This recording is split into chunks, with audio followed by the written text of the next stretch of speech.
Okay, this COVID virus has effectively done something that I've been trying to do for quite some time but haven't been able, and that was to start jogging again. And I bet it's going to help you guys too. You're going to start doing something that you put off, write a book, learn a new craft, because you'll be like, hey, I'm indoors doing nothing. I'm going to have to go do something.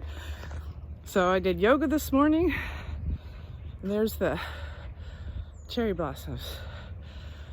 Unfortunately, we had a lot of wind this morning and blew a lot of those away, but still beautiful.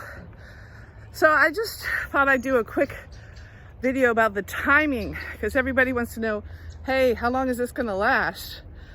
We are absolutely easing up here in Beijing. 5th day in a row, Wuhan. Well, actually, there's 4 days where Wuhan reported no new cases, only imported cases from people returning from overseas. I haven't checked the numbers today. I suspect it's the same.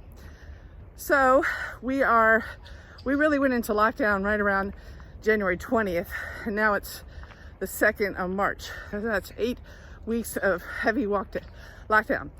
But it depends on, but we were on a heavier lockdown than the US is instituting, although some are starting to wake up and institute a heavier lockdown like they did in China, realizing it's a matter of life or death. But let me tell you something from an insider scoop that probably you don't hear on the news, and that is, I'm not looking around, I'm not worried somebody over here, I'm just looking around the park. Wuhan knew it had this virus. It reported it on January 1st to the World Health Organization and knew they had it by the end of December 31st. They also knew it was likely spreading through their community, yet near the beginning of Chinese New Year, the eve of Chinese New Year, kind of like our New Year's Eve, they allowed an open air festival of about 100,000, they estimate 100,000 to 200,000 people were at this festival. So that was a big mistake, but from their standpoint, in retrospect, now they have it under control, but it's also helping those of us to know, okay, they also made mistakes in the beginning, but they still were able to control it within 8 weeks from the time, not without human loss and really some devastating things happening. So the time from the first case appearing, the first case was reported actually end of November, that when they finally did the right case controls and went back and looked at the 0 person. I don't think they found the exact 0 person, but they found pretty close. That started at the end of November. So end of November to the end of January, early February was the peak. So the peak is taking 8 to 9 weeks. So you can just look at your town and see what the cases are doing, and 8 to 9 weeks from there should be the peak. However, that's unpredictable because China put in some really strict lockdown things. So the other countries aren't quite, they're not quite locking down the way China did quickly.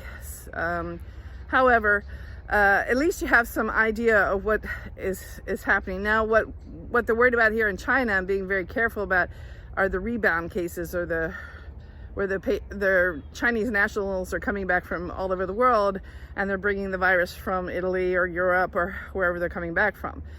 China's also really locking down on those people. They don't let any international flights come into Beijing right now. You have to go to like an hour or a half hour. Even they're sending them to Shanghai, which is like 3-hour flight. So they're also making everybody go into individual rooms in a hotel, and you get to pay for it. So they're really shutting down. They don't want this. They feel like they've conquered it pretty much because the numbers are really low. Again, in Beijing, they held it to 8 deaths. And you can say these are inaccurate numbers, but there were not major, I'm in Beijing, there were not major shutdowns and overcrowdings of the hospitals like they had in Wuhan. So if you will lock down your city, then this can happen. Now, to all those young people who are partying on the beach in Florida, you think you're immune, you're not. The youngest patient was in their 20s. Yes, in their 20s. You are not immune. And what you're going to do is you're going to bring it back to your mom and your grandmom, and someone's going to die. And that's just the truth of the matter. So if you can't take it seriously for your family. And that's about all I have to say about that. The United States is only going to work if everybody works together.